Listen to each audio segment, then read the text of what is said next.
लेकिन एक बड़ी खबर है, प्रधानमंत्री नरेंद्र मोदी 3 देशों के दौरे पर गए हैं और अभी वो साइप्रस पहुंच चुके हैं। साइप्रस इंडिया के लिए बड़ा मैटर करता है। वो कैसे? 20 साल के बाद कोई Indian leader, last time Atal Bihari Vajpayee Cyprus गए थे। भारत माता की, भारत माता की।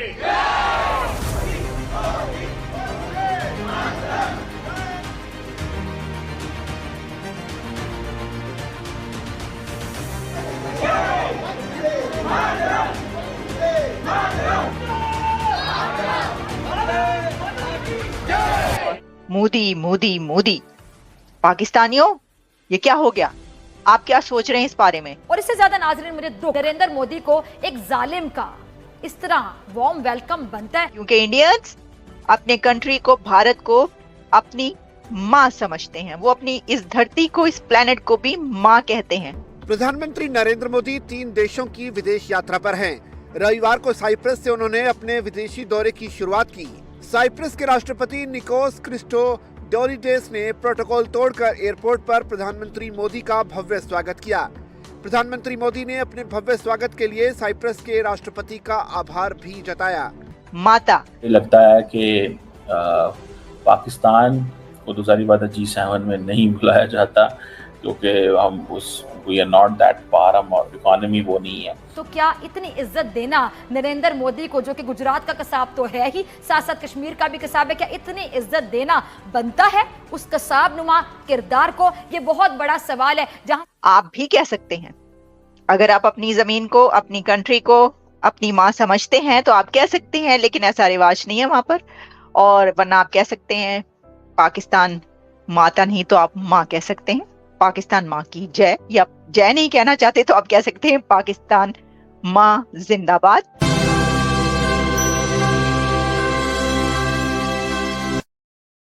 लो फ्रेंड्स, वेलकम तक के ये रिएक्शन। तो दोस्तों, साइप्रस पहुंच चुके हैं नरेंद्र मोदी और उसके बाद से, साइप्रस पहुंचने के बाद से जो वहां पे नारे लगे हैं उससे देख के तुर्की और पाकिस्तान बौखला उठे हैं। आपको बता दूं कि साइप्रस की हिस्ट्री और भारत की हिस्ट्री बहुत सिमिलर रही है।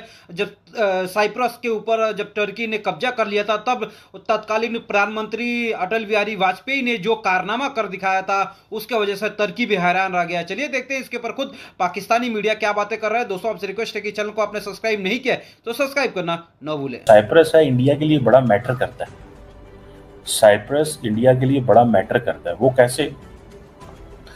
मोदी साहब साइप्रस पहुंच रहे हैं। 20 साल के बाद कोई Indian leader, last time Atal Bihari Vajpayee Cyprus गए थे। ठीक है जी। और इससे पहले कहा जाता है कि जवाहरलाल नेहरू जो हैं वो गए थे।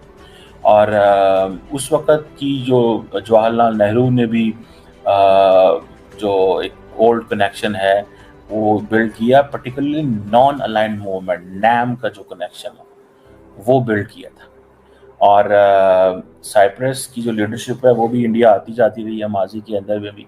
और अभी इंडिया की तरफ से कहा जाता है कि बहुत सारे लीडर्स वहाँ पे गए। इंदिरा गांधी गई हैं, फिर उसके बाद वाजपेयी साहब गए थे, फिर प्रेसिडेंट पटेल गए थे 2009 में, प्रेसिडेंट रामनाथ कोविंद 2018 में गए थे, जो पिछले प्रेसिडेंट थे। जयशंकर साहब 2022 में गए हैं। तो ये बड़ा इम्पोर्टेंट है साइप्रस उनके लिए। साइप्रस इसलिए इम्पोर्टेंट है बिकॉज हमेशा साइप्रस जो है वो उसने इंडिया की जो मेंबरशिप है यूएन सिक्योरिटी काउंसिल की, उसको हमेशा वेलकम किया है, सपोर्ट किया है, बैक किया है। उसने हमेशा इंडिया की जो India US civil nuclear agreement है उसमें सपोर्ट करता रहा, आईईए में सपोर्ट करता रहा। So Cyprus is a country which has been helping and promoting India a lot. और पुलवामा में भी देखिए, ये पुलवामा टेरर अटैक और 2002 में पहलगाम अटैक, ये सारा जो है ना वो जो करने की कोशिश कर रहे हैं वो ये है कि हमें दुनिया पूरी सपोर्ट करती है। This is what they are making a case. बहरहाल इसी तरह अगर ये देखा जाए कि जो इंडियन लीडरशिप का साइप्रस जाना इस मौके पे इज सिग्निफिकेंट। ताल्लुकात को जो है वो रिवाइव करना चाहते हैं और इसमें टर्किश रेफरेंस भी इम्पोर्टेंट है। ये भी ज़हन में रखिएगा। क्रिस्टो डोरिडेस ने प्रोटोकॉल तोड़कर एयरपोर्ट पर प्रधानमंत्री मोदी का भव्य स्वागत किया। प्रधानमंत्री मोदी ने अपने भव्य स्वागत के लिए साइप्रस के राष्ट्रपति का आभार भी जताया। उन्होंने साइप्रस में अपने स्वागत की कई तस्वीरें भी सोशल मीडिया पर शेयर की हैं। माना जा रहा है कि पीएम मोदी की साइप्रस में स्वागत की तस्वीरें देख पड़ोसी मुल्क तुर्की को बेचैन कर सकती है। दरअसल तुर्की भारत के कट्टर दुश्मन पाकिस्तान का दोस्त है। तुर्की ने पहलगाम आतंकी हमले के बाद पाकिस्तान के खिलाफ भारत की जवाबी कार्रवाई का विरोध किया था। ये 2 दशक में ज्यादा समय से किसी भी भारतीय प्रधानमंत्री की पहली साइप्रस की यात्रा है। साथ ही आतंकवाद के खिलाफ भारत की सफल सैन्य कार्रवाई ऑपरेशन सिंदूर के बाद पीएम मोदी की पहली विदेश यात्रा भी है। साइप्रस ने पहलगाम आतंकी हमले की निंदा की थी और संकेत दिया था कि वो यूरोपीय संघ स्तर की चर्चाओं में पाकिस्तान से उत्पन्न सीमा पार आतंकवाद के मुद्दे को उठाएगा। विदेश मंत्रालय के मुताबिक ये यात्रा द्विपक्षीय संबंधों को गहरा करने, भूमध्य सागर क्षेत्र और यूरोपीय संघ के साथ भारत के जुड़ाव को मजबूत करने के लिए दोनों देशों की साझा प्रतिबद्धता की पुष्टि करेगी। साइप्रस और तुर्की पड़ोसी देश हैं। दोनों की सीमाएं एक दूसरे से मिलती हैं, लेकिन दोनों देशों के बीच लंबे समय से सीमा और नस्लीय विवाद है। साइप्रस के उत्तरी इलाके में तुर्क और ग्रीक मूल के लोगों की संख्या ज्यादा है। साइप्रस संघर्ष की शुरुआत 1974 में यूनान सरकार के समर्थन से हुए सैन्य तख्तापलट से हुई थी। इसके बाद तुर्की ने साइप्रस के उत्तरी हिस्से पर आक्रमण कर दिया था। इस दौरान तुर्की ने साइप्रस के मशहूर पर्यटक शहर वरोशा पर कब्जा कर लिया था। बहुमंजिला इमारतों वाला ये शहर कभी पर्यटकों से गुलजार रहता था, जो पिछले 47 सालों से निर्जन पड़ा हुआ है।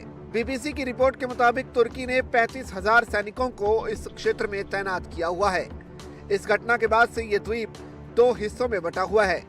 तुर्क साइप्रस वासियों ने अपने इलाके को एक स्वघोषित राष्ट्र का दर्जा दिया है, जिसे सिर्फ तुर्की स्वीकार करता है। वहीं ग्रीक साइप्रस सरकार को संयुक्त राष्ट्र, अमेरिका समेत दुनिया के कई राष्ट्र स्वीकार करते हैं। संयुक्त राष्ट्र एक लंबे समय से इस द्वीप में एकीकरण के प्रयास कर रहा है, लेकिन अब दोस्तों देखा आपने किस तरह से पाकिस्तान मीडिया बौखला उठा है, खासकर ये कमर चीमा है उसके बाद से बौखला उठा है। आपको बता दूं कि साइप्रस की हिस्ट्री के ऊपर तुर्की ने कब्जा कर लिया था, नॉर्थ साइप्रस को कब्जा कर लिया था। उसके बाद से जब तब के भारत के प्रधानमंत्री अटल बिहारी वाजपेयी ने साइप्रस पे गुहार लगाई थी कि उसके साथ खड़ा है और हमेशा खड़ा रहेगा, और इसी तब से 24 साल हो गए थे, कोई भी भारत के प्रधानमंत्री ने विजिट नहीं किया था। और इसके बाद से नरेंद्र मोदी जी ने वहां पे बहुत विजिट करके वो बताया कि साइप्रस उनके साथ पहले भी खड़ा था और अभी भी खड़ा है। आपको बता दूं कि 1998 में जब तुर्की ने साइप्रस के ऊपर कब्जा कर लिया था, तब भारत के प्रधानमंत्री ने न सिर्फ सपोर्ट किया बल्कि उसकी बात यूएन तक लेके गए, और यूएन में जब वोटिंग पड़ा तो तुर्की का सिर्फ पाकिस्तान ने दिया था, उसके अलावा किसी ने साथ नहीं दिया था। उसकी मजबूरी में तुर्की को साइप्रस छोड़ना पड़ा था।